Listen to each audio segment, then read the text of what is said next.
Berbahagialah orang yang mendengarkan sabda Tuhan dan tekun melaksanakannya.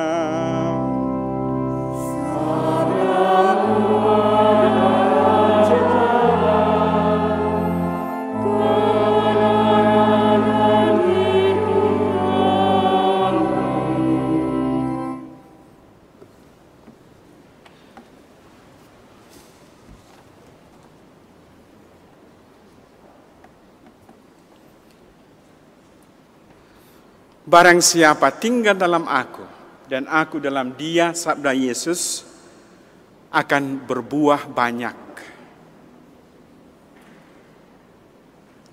Injil yang baru kita dengar merupakan sambungan dari Injil yang kita dengarkan minggu yang lalu. Dari Yohanes bab 15. Minggu yang lalu ayat 1 sampai 8.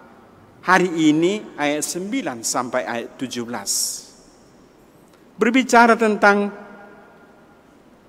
apa yang mau disampaikan oleh Yesus. Hidup yang berbuah. Bukan asal berbuah. Berbuah banyak dan baik. Itu yang ditawarkan, itu yang disampaikan oleh Yesus. Syaratnya apa? Yesus berkata, "Akulah pokok anggur dan kamulah ranting-rantingnya." Yesus menyampaikan pesannya dengan memakai gambaran dari dunia pertanian, agar lebih gampang dimengerti para pendengarnya waktu itu.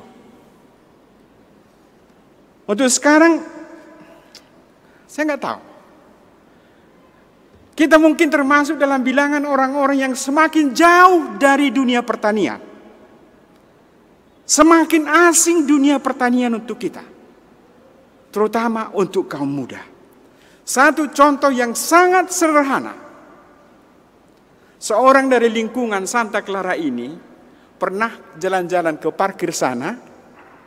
Dan jagung yang ditanam Romo Paroki berbuah. Melihat itu, mendengar bahwa itu jagung, seorang itu berkata, "Oh, begini rupanya pokok jagung ya." Kalau anak muda yang di sini sekarang, anak muda yang misdinar ini saya tanya, durian berbuah di mana? Di pokoknya atau di rantingnya? Enggak spontan dia menjawab. Mangga yang di depan rumah kita berbuah di mana? Di cabangnya atau di rantingnya? Begitu banyak mangga di sekitar kita, tapi kita tidak mengamatinya. Dunia pertanian memang semakin jauh dari kita. Maka apa yang dikatakan oleh Yesus dengan "Akulah pokok anggur dan kamulah ranting-rantingnya"? Saya coba sedikit menerangkan, tapi takut bahwa panjang.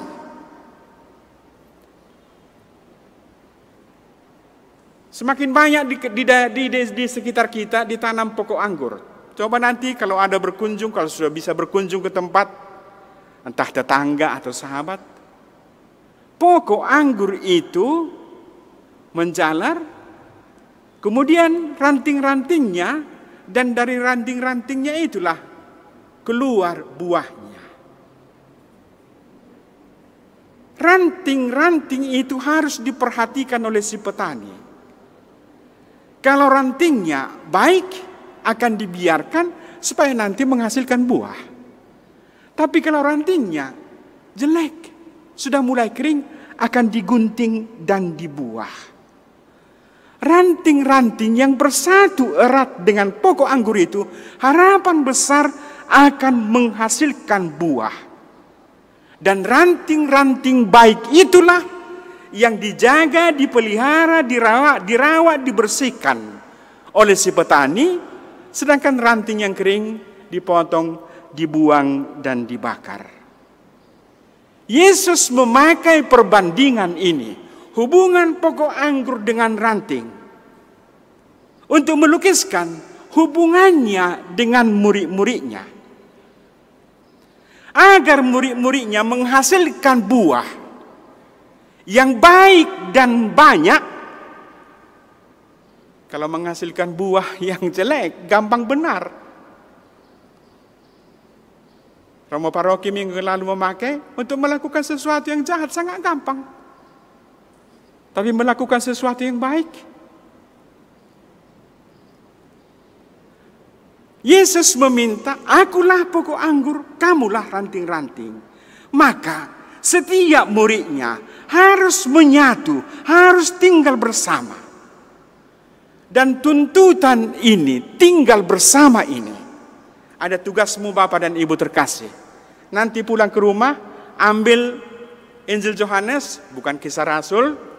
Ambil Injil Yohanes, bab 15, bukalah, bacalah ayat 1 sampai 8.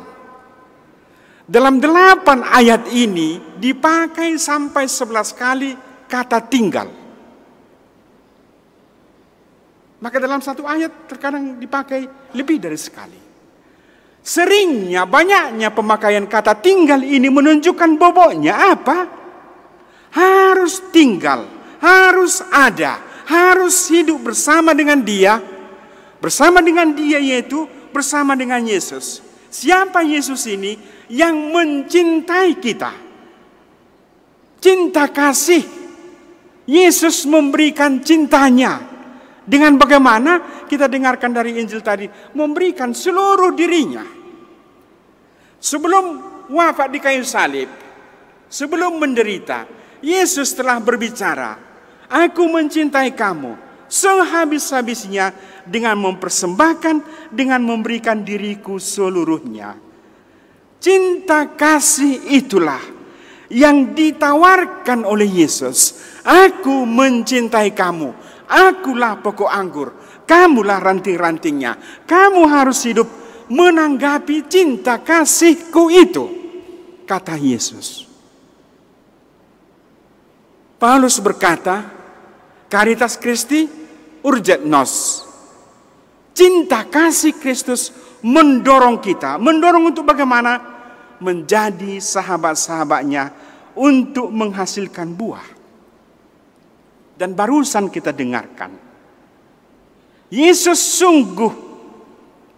yang sungguh mencintai kita. Yesus yang memberikan dirinya seluruhnya untuk kita. Meminta kita untuk tinggal, untuk ada bersama dengan dia. Selalu muncul di ingatanku kalau tiba pada ayat ini, ketika Yohanes Paulus II, Santo Yohanes Paulus II, ketika beliau menjadi paus, pertemuan pertama beliau dengan kaum muda di Krakowia, apa yang diminta oleh Yohanes Paulus II? Anak muda yang menamakan diri pengikut Kristus. Apakah kamu mencintai Yesus? Apakah kamu tinggal bersama dengan Yesus? Apakah kamu ada bersama dengan Yesus? Sehingga kamu dapat mengejar, menggapai cita-citamu. Tinggal ada bersama dengan Yesus. Mencintai Yesus. Mencintai Yesus, kata dasar cinta. Mengasihi, kata dasar kasih. Saya kasih handuk kecil ini. Berarti saya mencintai, saya memberikan diriku. Saya mencintai, bukan terutama cintailah aku. Bapak Ibu terkasih, untuk bahasa konkret, coba kembali kepada masa mudamu. Ketika ibu itu masih pemudi, ketika bapak masih pemuda, sangat rela, gampang untuk berkorban. Demi siapa? Demi dia yang kamu kasihi. Sekarang, gampang bu, bapak itu memberi kasihnya kepadamu. Gampang pak, ibu itu memberi kasihnya kepadamu. Dan Yesus mengatakan, bukan kamu yang pertama mencintai aku, tapi aku mencintai kamu. Yesus memberikan dirinya. Yesus menyerahkan dirinya. Yesus mengorbankan dirinya. Inilah cinta ilahi. Maka aku sebagai pengikut, kita masing-masing sebagai pengikut, kita yang disebut orang-orang beriman kepada Kristus, mari menyadari, bukan kita yang pertama mengasihi Tuhan, tetapi Allah yang mengasihi kita. Allah kita itu adalah Allah kasih yang mencintai dan menyelamatkan kita. Allah kita itu adalah Allah kasih yang memilih kita. Dari bacaan pertama, Kisah Rasul bab 10, bacanya agak pendek-pendek tadi, ayat-ayat dipilih-pilih, itu lukisan pertemuan Cornelius dan Petrus. Cornelius seorang kafir, tapi dia mulai tertarik dengan orang-orang yang mengikuti jalan Tuhan. Dan Petrus satu waktu bermimpi, ada turun dari langit satu kain lebar dan di dalamnya apa? Macam-macam binatang. Cornelius mulai percaya, beriman, mengirim utusannya kepada Petrus. Singkat kata, itu yang dikatakan tadi kepada kita lewat bacaan pertama. Petrus pergi kemana? Ke rumah Cornelius. Ke Cornelius dan keluarganya. Siapa orang ini? Orang-orang tidak beriman.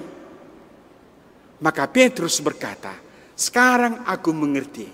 Dia ingat mimpinya tentang macam-macam binatang.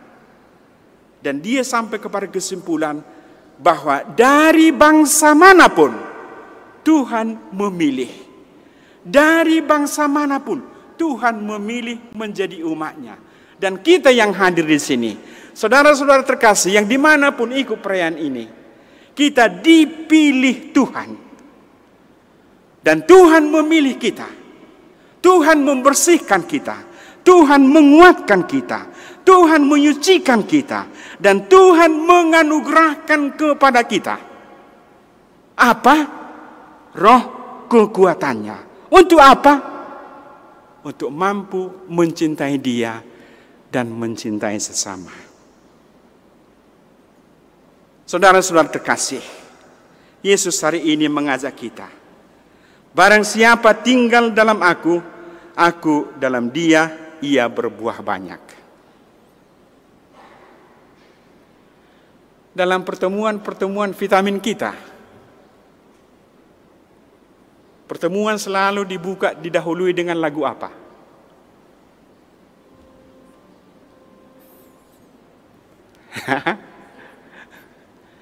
Belum ada yang hadir di sini tak pernah ikut pertemuan. Lagu apa? Andaikan aku lakukan yang luhur mulia. Ayo. Jika tanpa kasih cinta hampa tak berguna,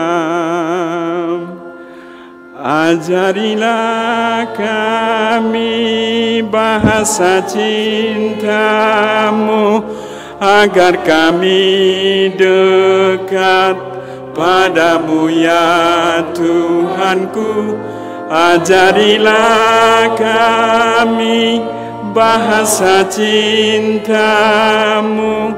agar kami dekat padamu. Andaikan aku pahami bahasa semua hanyalah bahasa cinta, kunci tiap hati. Ajarilah kami bahasa cinta-Mu, agar kami dekat padamu ya Tuhanku. Ajarilah kami bahasa cinta-Mu, agar kami dekat padamu. Semoga, amin.